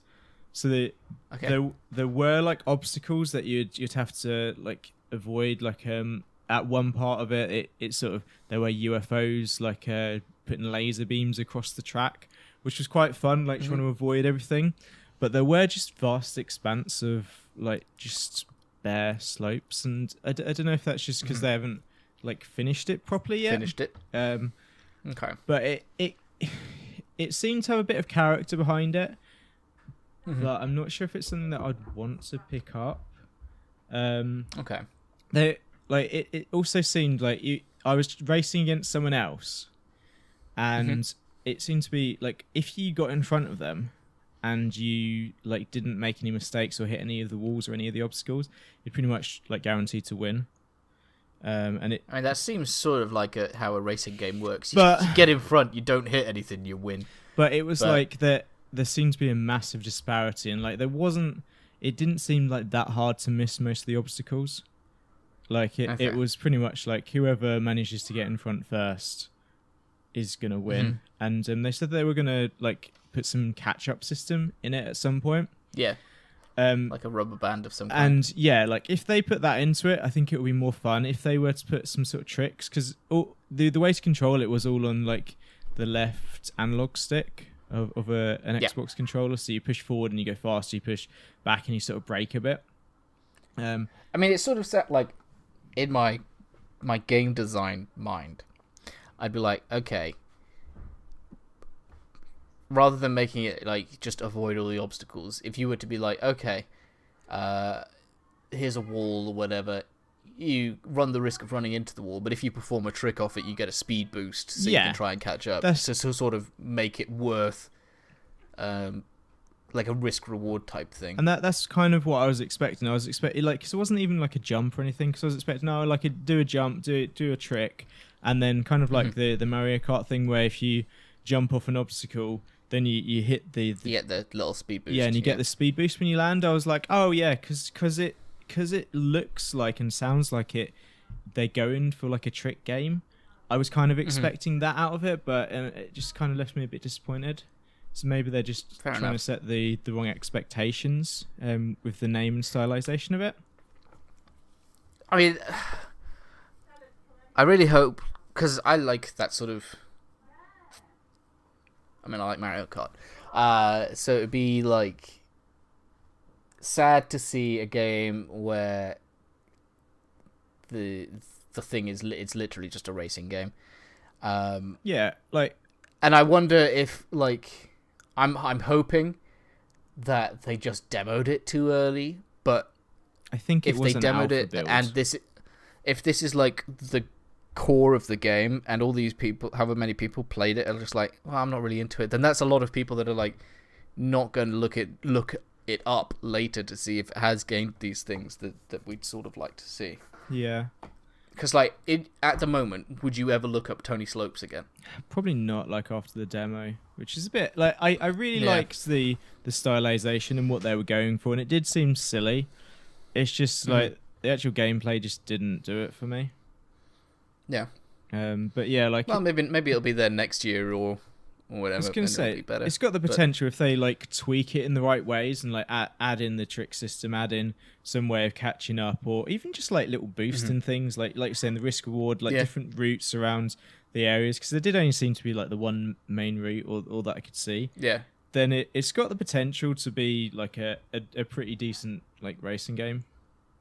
But at the minute it's not there. Fair enough. So, I mean, anyone listed, Andy's list is a lot longer than ours, so that's why we're just focusing on him right now. Well, yeah, yeah, that's true. So, Andy, tell me about Tanglewood. I try and keep them a bit shorter. Tanglewood is like... Sounds like a fantasy game. No, it's like a little platformer. God damn it! I'm awful at this today. It's really sort of... I liked the story behind it, so I'm gonna tell that. So there was a guy who was around my age, and he had a Mega Drive when he was younger, and he really wanted to make a Mega Drive game, and he was 10 at the time. And he went and worked at, I can't remember the companies it worked for. We worked for some AAA game companies, and then was like, fuck it, I'm going to do my childhood dream, quit his job, and decided to make a Mega Drive game. So it is a physical release of a Sega Mega Drive game in 2018. It's also... There's so many of these weird things. I feel bad for the people that are going to be like, finish my Mega Drive collection, and now they're going to buy another game. Yeah. It's also out for Steam as well. Yeah. So there is a growing trend of people being like, I released an NES game. Yeah, Limited Run just had a game like Golf or something that came out on. Because it's the NES. It's a mini game in Golf Story. So they've turned a mini game in Golf Story, which is getting a physical release, into its own physical release, alongside it in the special edition. So you get a NES game or NES game with your Switch game. Wow. But and it works apparently. And like Ukulele has an N64. Is it on an N64 drive? I don't think. Or is that just a USB?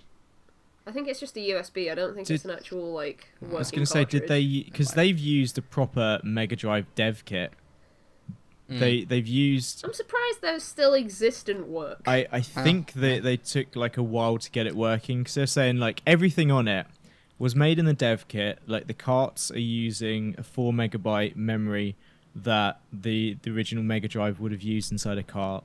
It's all 16-bit. They've used like the original soundboards and everything, or like the original like Mega Drive sounds. Yeah. So everything in it is as genuine as it would have been as if it was made in like the 90s for the Mega Drive.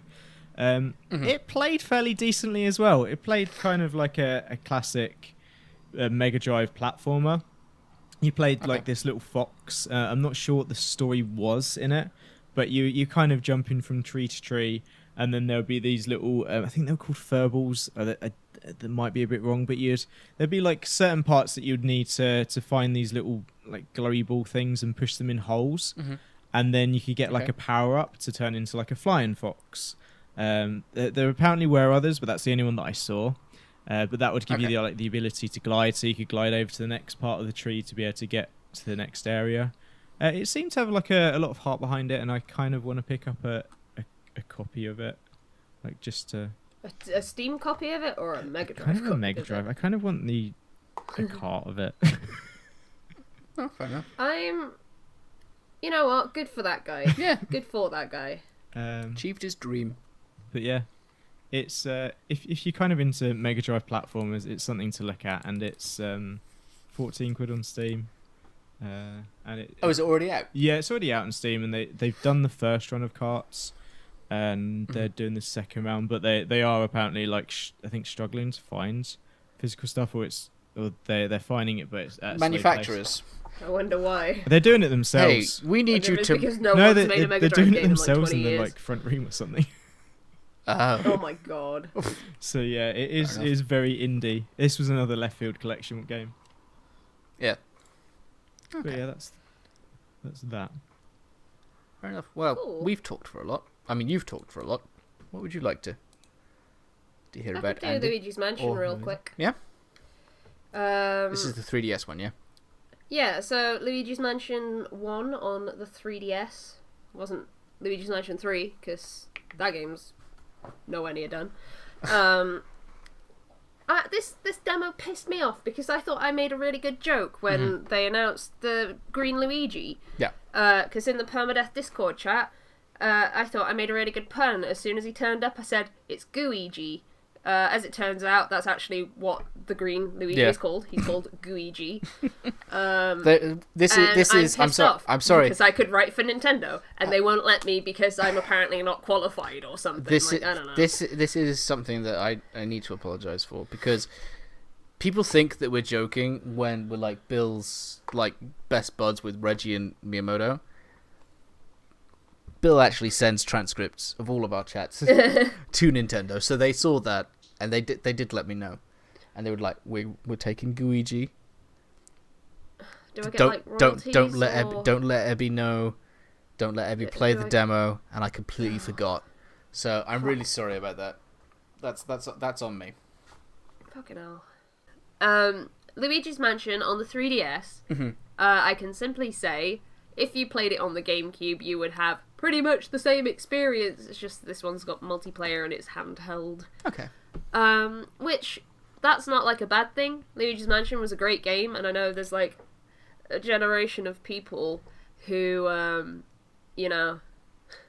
haven't played it. Yeah. Because, I'm fucking old shit now. So yeah, I'm like happy that it's on an accessible platform, that people are going to play it. People are especially going to be interested in it with Luigi's Mansion 3 coming out. Yep. So, and then they can go straight into Luigi's Mansion 2. Yeah, the thing is, I never beat Luigi's Mansion 1. Me neither. Because it scared me a bit when I was a kid. Oh, so I just sucked at it. I don't remember what... There was like a piano lady, I want to say. She just scared me. I don't know why. Fair enough. So I just never finished that game. So maybe that'll be something I do before. LM3 in the hotel. Yeah. But yeah, it's Luigi's Mansion, but Fair. on the 3DS. Thank you very much. No problem. Andy, what would you like to hear about? We're down to our last 4. Should we go over... We'll save the third one on the list for the last one since we've all played it. So Yep, we can all, that's fine. Okay, I was going to say, should we go over Soul Calibur? Yeah, we'll talk about Soul Calibur. That'd be a 6. cheat. That'd be a cheat. I'm not a cheat. That'd be a cheat. I'm fucking I was bad at Soul Calibur now, though. I was winning, and And then then Abby performed some crazy move where she kicked, and I died. Yeah. So who did you play as? Because I forget. The one that looks sort of like Mercy. Oh, you played as Sophitia, and I played as. The fact that I you actually knew that. know who you mean. You played as Sophitia, and I played as Zhanghua. Zhanghua is not my character of choice, if you are curious. Talim is my character of choice, and she was not in the demo. But yeah, I played Soul Calibur 2 a lot. I played a fair amount of Soul Calibur 4. I didn't like Soul Calibur 5 at all. Soul Calibur 6 is better than Soul Calibur 5, so... I think the only Soul Calibur game I played was on the original Xbox. Because... Oh, the one with the Duke. Spawn in it or something. I don't really know, to be honest with you. But I found that the white button on the original Xbox controller made me win. So I only used the white button, and people were getting pissed off, and I wasn't allowed to play anymore. That is my Soul Calibur experience. So I was looking at the controller being like, where's the white button? Yeah, I'm not good at fighting games when I don't know what's going on. There was like a little picture on the bottom on the desk that's like, here are the controls. I'm like, okay, I'm going to quickly look at this. And then it's just devolved into mashing. You should fucking look at the GameCube controls for Soul Calibur 5, because Soul Calibur 2 rather, Soul Calibur 5. Because I could not make heads and tails of them when I was a kid, because it was like kick button equals this, and it was like, okay, this is a bit confusing for a 13-year-old, but okay. It's games where there's combos. Combos screw me. I can't do them. Yeah, like I think I probably would have had a better time if I'd been playing a character that I at least knew a little bit how to play. But the only 2 characters I ever learned to play in Soul Calibur 2 were Link and Talim. So, you know, Link's not there. I thought the Link was in Geralt 4. is from The Witcher, though. No, he's in 2. Okay. The 4 was the one that had Darth Vader and Yoda Oh, okay, yeah. Yeah, this one's got Geralt. Yeah, and 5 had Ezio from Assassin's Creed. Oh. They got some weird cameos in that series, I'm telling you. Yep. But yeah, I don't know that I've got much to say about it. It's not one of those things that I'm like, I'm going to pick this up day one because it's going to be like expensive and it's got a season pass and stuff, so I'll just wait because there'll be a Goaty version or something. Eventually, and then I'll wait for that to get cheap and that's when I'll buy it. Yep. Yep. Did you have an average time then on that game? Yeah, I mean, I wouldn't pick it over Smash Bros. From what I saw, there were some people that were like super into Soul Calibur that were playing it, and they enjoyed it a lot. So, I think if you liked Soul Calibur, I guess 1 through 4, 5, I guess wasn't great. Then you'll like 6. It looks like more of the same, but higher resolution and with Geralt from The Witcher. Yep. The end. Kinross. Yes, I can very quickly talk about Willowbrook Post. Tell me about A, the name that you chose for your character, and B, a little bit about the game. Okay, so Willowbrook Post, we were waiting. This was at the end of the day. We were waiting to meet up with Andy, and I was like, screw it, this game has a seat, let's sit down and wait. It's very, very much in alpha. It's basically shopkeep, except you're running a post office, so I was like super into that because, you know, one of my favourite mini-games in the Wind Waker, aside from Battleship, is the post sorting, because that is super satisfying, and I was hoping that it was going to be like that. But the game being in super crazy alpha, there weren't any controls left for me, so it was basically like pushing buttons and hoping that things would work. And it asks you to put in your name, as it does in these sorts of games. And of course, I tried to put in Kint Ross. The resolution's awful. I thought that for the text, I thought, that's probably part of the charm. It's on a keyboard that I don't know. It's at a weird angle, and so I type it in, and it looks sort of right, as much as it can do when it's like 12 pixels per letter. And it's like, hey, so your name's Kintodd. I'm like, I can't be asked to retype it. So I completely shifted all of my letters on the left hand. I was just like, screw it, I can't be asked. Yeah, I'm Kintodd. Kintodd the postmaster. Brilliant. And this is a game that I will watch. I didn't get to any of the gameplay because then we found Andy. But yeah, this is definitely something that I'm going to keep on my radar, and I need to write the name down because there is a place called Willowbrook somewhere in the world, and so searching for Willowbrook Post just brings you up the post office in Willowbrook. So I need to remember that name. I might add it to my Steam watch list or something. But yeah, it's the sort of thing that would definitely sort of satisfy my mailman urges. Not to be confused with my mailman urges. I was like, wait, where is this going? What is? Did I miss something with this game about what it's about? No. Get Ross. Spaces are important when you're talking. My mailman urges, not my mailman urges. Yeah. It's like the hyphen between kick-ass car and kick-ass car. Or whatever. Sweet-ass car, sweet-ass car. Yeah. So that was that. Oh, dear. Anyway. Andy. Yes. Your final game on My the list. final game is one by Supergiant Games, which is Man of Medan, and it's part of their anthology, or their horror anthology. Hey? Oh, Supergiant isn't the people who made Bastion and Transistor Empire. No, they're the people that made Until Dawn people. Until Dawn. Okay. So it's... Oh, remember when we played that game together? Yeah, Until Dawn was really fun, and it... Yeah.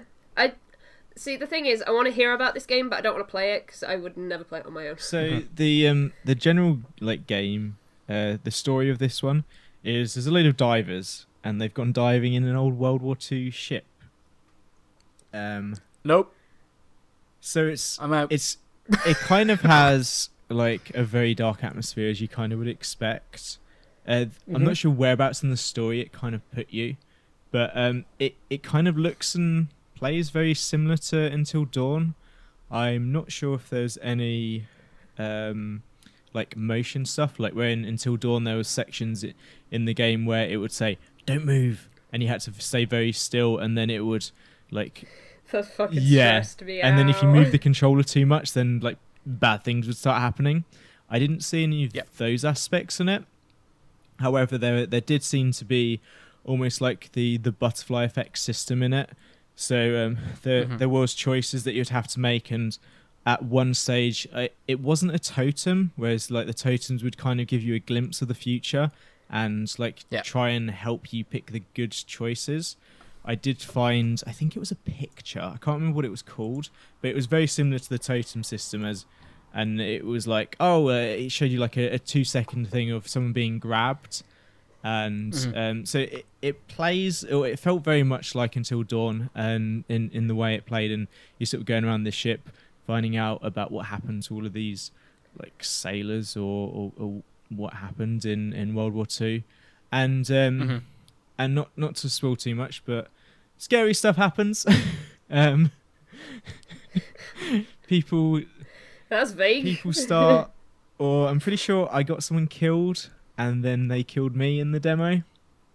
And I'm not exactly sure whereabouts in it was, and I couldn't get a feel of whether it's going to be very similar to Until Dawn, as like all of the characters can die in it, and at some stage you might like end the game with one character left, or you would end it with a load of characters. But so go for it. Oh, sorry. I was gonna say, I presume that since it's called the something anthology, that is it going to be an episodic thing, and like each one is going to be like separate games. From what I've read, so it's not like this is a standalone game, but they're going to do some like more horror games as part of an anthology series. So is it going to be like several games within a universe that are like the length of Until Dawn? Are they going to be like 3-hour experiences that build up, or have they not really given any sort of information in that regard? Sure at this stage. Okay. Yeah, because all that their website sort of says is like, we're hugely excited to announce Dark Pictures Anthology, a series of intense standalone horror games. First game, Man of Medan, is coming to PS4, Xbox, and PC in 2019. And it doesn't really say anything like on their website about like how long these are going to be, how many of them they're going to be. So apparently this is going to be one of they're going to release the game every 6 months. Jesus. For how long? Did they say how many are in there? Sure. 10. But yeah, so apparently they're going to release it like a game every 6 months or so, and it's going to be the first one. There's 5 playable characters, and you'll switch between the viewpoints, and like they can all die. I've just like done a bit of checking in the background. So I'm hoping it's going to take the same sort of cheesy horror view that Until Dawn did. It kind of seemed to be like that. The brief like 5-minute demo that I played seemed to sort of have the same air about it. So yeah, I'm looking forward to playing some of it. Fair enough. Abby and I played Wargroove, which I feel like we've been hearing about forever. Still doesn't have a date. But apparently the devs were there, because our booth guy was like, oh, if you find them, maybe you can get the date out of them, because they won't tell me. Like, oh. So yeah, if you don't know, Wargroove is basically Advanced Wars / Fire Emblem style tactics RPG with multiplayer. It has different sort of commander peoples who have different special abilities.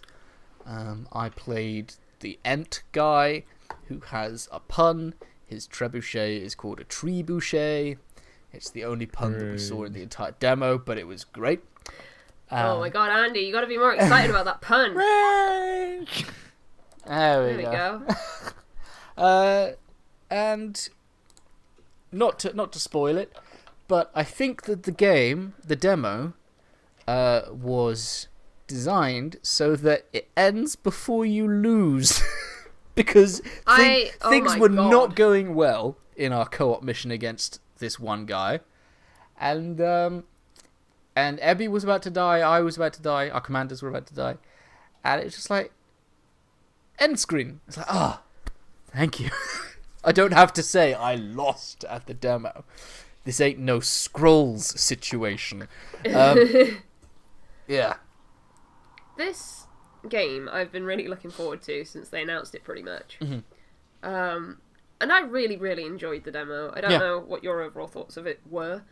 But I didn't know that there was a co-op mode where you can have either 2 separate armies against one bigger army. I thought that was really neat. Yeah, there's either PvP or multiple PvAI, which was really nice. It would be nice if there was like a single player campaign as well. From I understand. Now the problem is, now that I know that that's a thing, I want it to be online. It's still not going to be though. No, it's not going to be, but I want it to be. But yeah, I have fond memories of. I feel like I was in a tent. I probably wasn't. Playing Advanced Wars at night with a friend, pointing a torch at my screen because obviously the GBA wasn't backlit. Yeah. And just passing it around in the circle, and you have no clue what everyone else is doing. It's just like, oh, now I'm dead. But yeah, I'm super looking forward to it whenever it shows up.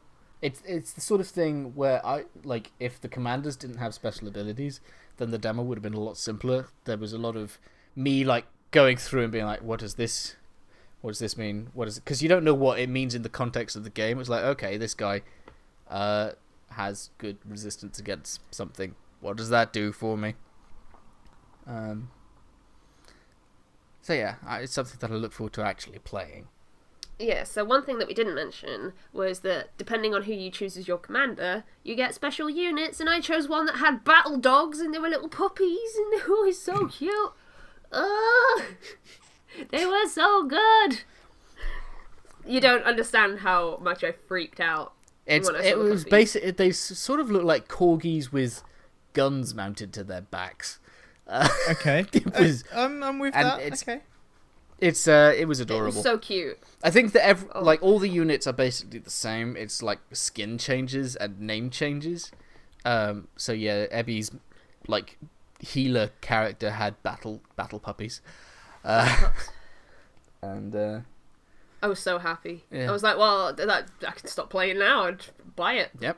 I'll pre-order it. I'll give you personally, demo guy, the money for this game. Just deliver it to the devs for me. But yeah, looking forward to it. Yeah, it was really good. I just hope that it happens, like... I don't think it'll happen this year. I think it'll happen next year, maybe. I think it'll be just after E3 next year. Oh. I think it's going to be like next August. But I think because... Like, Fire Emblem is one of those things that I've really wanted to get Andy into for... forever now. Yeah. Forever? Is that accurate? Probably. Yeah, a little bit longer, but yeah. So I feel like if Fire Emblem had this sort of like, oh, co-op, let's team together and we'll like go against the thing. I feel like if it had something like that, it probably would be more of a thing that you can just like pick up and go, oh, you should try this. I think you'll really like it. Yeah. And, I'll play with you, and it can be like something we do to pass the time. I mean, I liked Into the Breach, so. Well, it's like that, I guess. Yeah, it's all of those like tactical. Yeah. Tactical.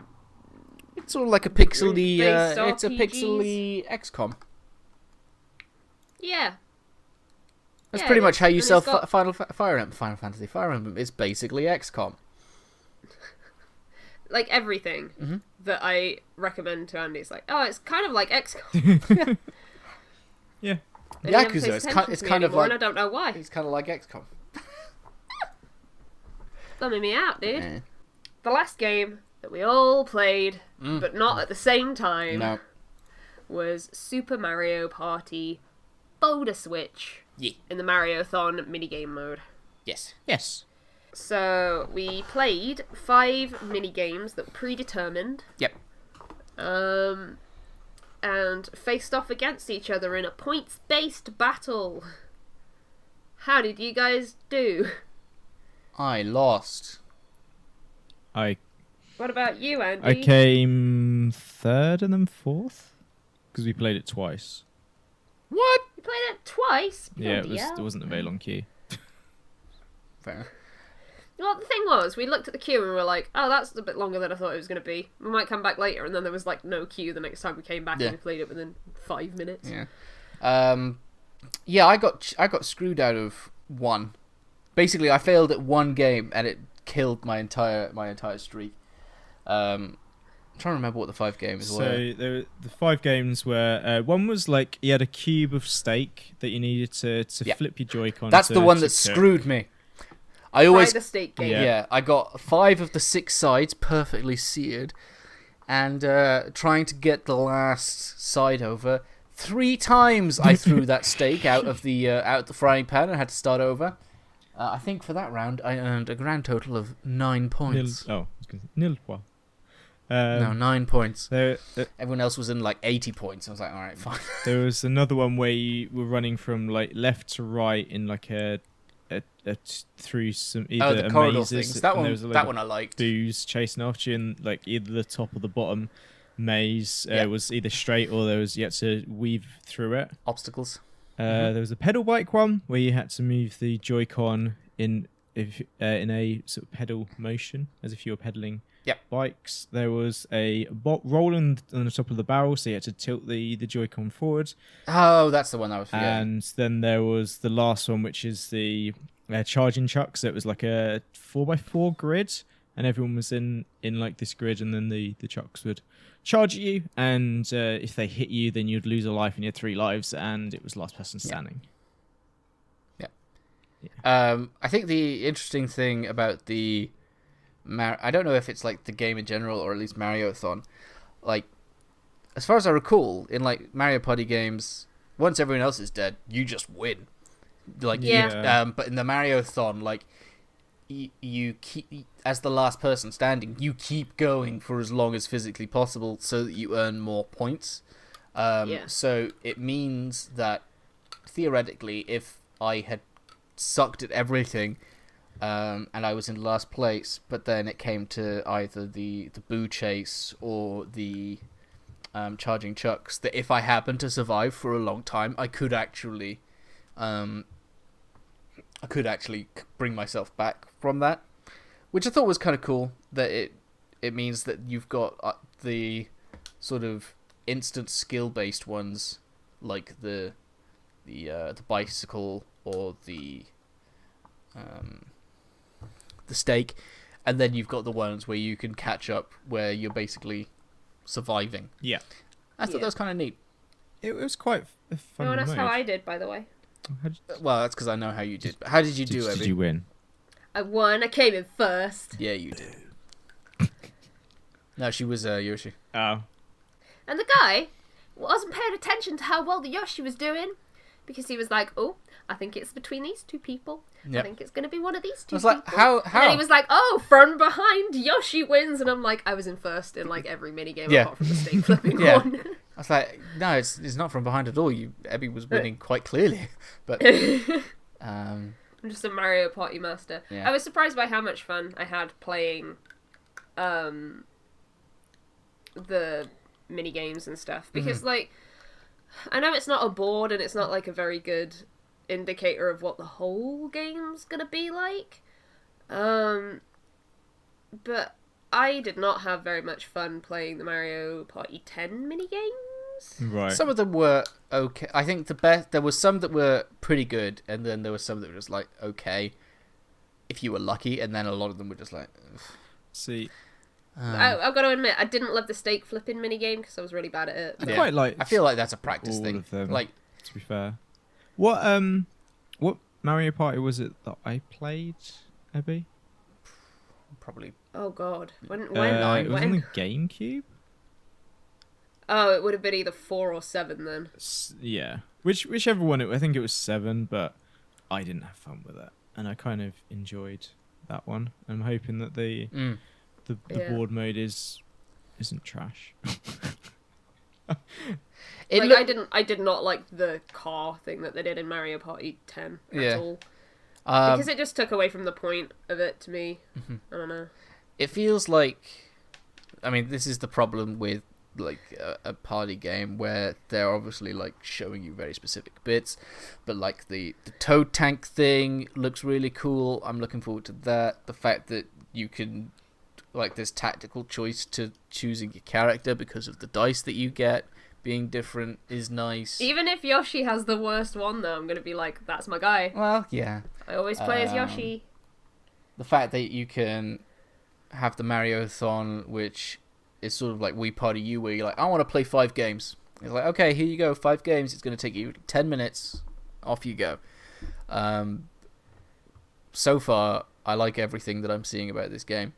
And it makes me wish that I had a social life. I might actually be able to convince people in the house to play it. I doubt it. I don't have 4 Joy-Con. But I could. Wow. Or, you know, for when the 3 of us, when shall we 3 meet again, to play Super Mario Party. So yeah. Never. So yeah, coming from I'm cautiously optimistic. I was going to say, coming from a background of not particularly liking Mario Party games, I enjoyed it. You liked it so much that you played twice. Yeah. Yeah. The same 5 games. Yeah, so... Did you do better? So you did better the second time? No, I did worse the second time. Everyone else had clearly, like, practiced and...